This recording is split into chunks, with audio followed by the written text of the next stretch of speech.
할렐루야. 하나님의 은혜와 평강이 사랑하는 성도님들과 함께 하시기를 바랍니다.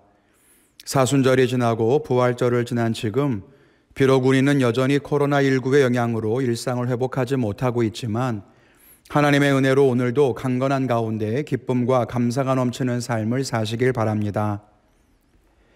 사순절 이후에 무슨 말씀을 나누면 좋을까 기도하며 생각하던 중에 히브리서 말씀을 함께 나누면 좋겠다는 생각이 들었습니다.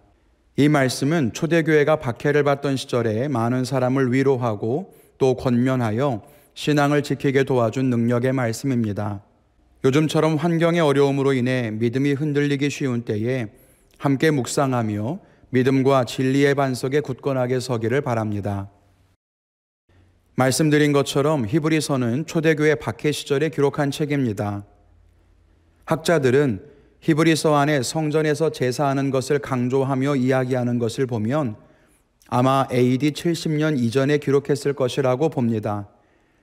왜냐하면 AD 70년에 이스라엘의 성전이 로마에 의해서 완전히 회파가 되는데 만일 그 이후에 히브리서를 썼다면 제사에 대한 이야기를 강조하지 않고 오히려 무너진 성전에 대해서 언급했을 것이기 때문입니다. 그래서 히브리서는 64년경 네로 황제의 핍박기에서 70년 예루살렘 성전 파괴 사이쯤에 기록되었을 것으로 봅니다. 그리고 이때는 기독교에 대해서 박해가 심했던 때이기도 합니다. 이 성경을 히브리서라고 부르는 이유는 이 책이 히브리인들, 즉 유대인들을 대상으로 기록되었기 때문입니다.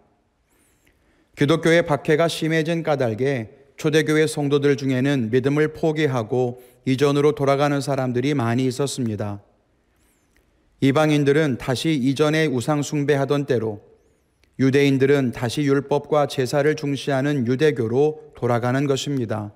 특히 예수 그리스도의 복음을 버리고 유대교로 돌아가는 히브리인들에게 진짜 믿음, 진짜 복음이 무엇인지 기억해야 한다고 강조하는 말씀이 바로 히브리서입니다. 결국 히브리서는 힘겨운 현실의 장벽 앞에서 좌절과 괴로움을 견디다 못한 성도들이 믿음을 포기하려고 할 때 그들을 견고하게 붙잡아주기 위해 기록한 말씀입니다. 우리가 이 히브리서 말씀을 나누면서 우리의 믿음을 굳게 하고 변함없이 진리의 터전 위에 설 수 있기를 간절히 바랍니다. 오늘은 히브리서 1장 1절로 3절 말씀을 보면서 은혜를 나누기를 원합니다. 첫째는 예수님은 하나님의 완전한 계시이다라고 하는 것입니다. 1절과 2절에 말씀하기를 옛적의 선지자들을 통해 말씀하신 하나님이 이제 그 아들을 통해서 말씀하신다고 합니다. 영이신 하나님, 우리가 다가갈 수 없고 알 수 없는 하나님이 자신의 뜻을 우리에게 밝혀 알게 하시는 것을 계시라고 합니다.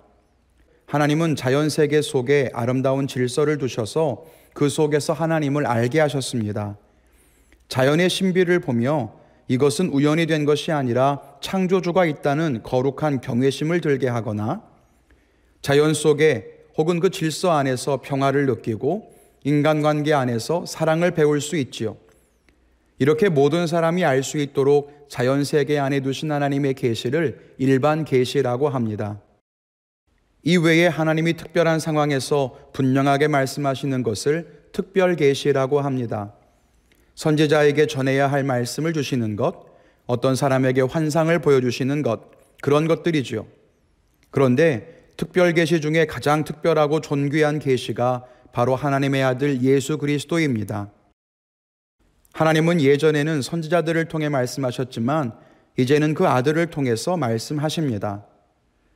예수님은 하나님의 뜻과 섭리를 우리에게 알려주고 전해주는 가장 완전한 계시가 됩니다. 왜 그럴까요? 예수님이 곧 하나님의 말씀이시기 때문입니다. 천지를 지으실 때 세상을 향해 명령하신 그 명령, 선지자에게 주신 그 말씀과 예언, 그것이 바로 예수 그리스도이십니다. 그런데 그 말씀이 사람으로 이 땅에 오셨습니다.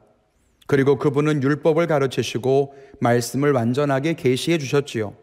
오늘을 살아가는 우리도 예수님을 통해서 하나님의 뜻을 알 수 있습니다. 예수님의 말씀을 통해서 하나님의 인도하심을 경험할 수 있습니다. 우리가 예수님을 만나고 그분의 말씀을 들을 수 있다는 것은 그래서 귀하고 가치 있는 일입니다. 아니, 가치 있다고 하기에는 너무 존엄하고 가장 근본적인 축복입니다.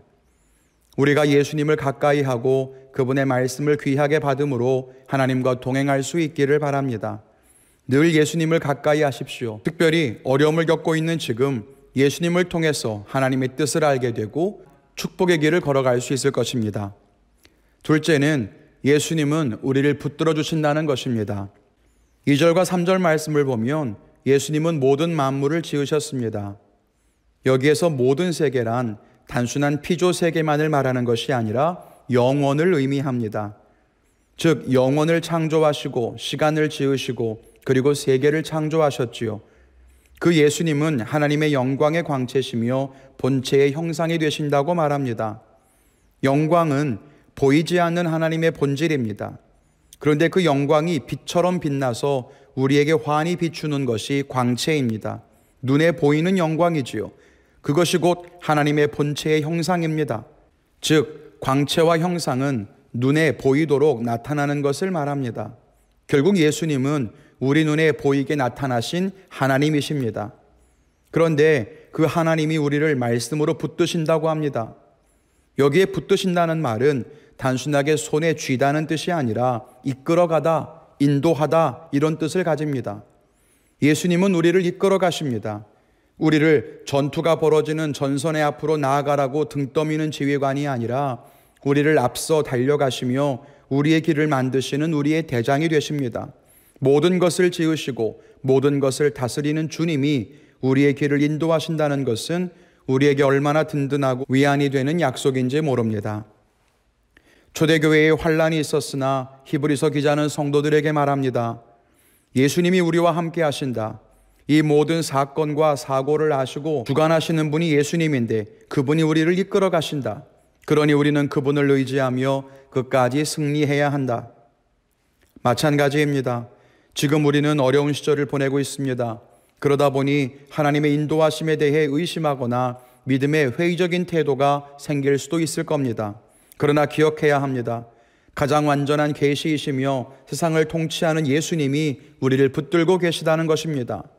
그리고 우리를 이끌어 가시고 우리를 인도하십니다. 그분과 동행하며 믿음의 길을 끝까지 승리하시기를 바랍니다.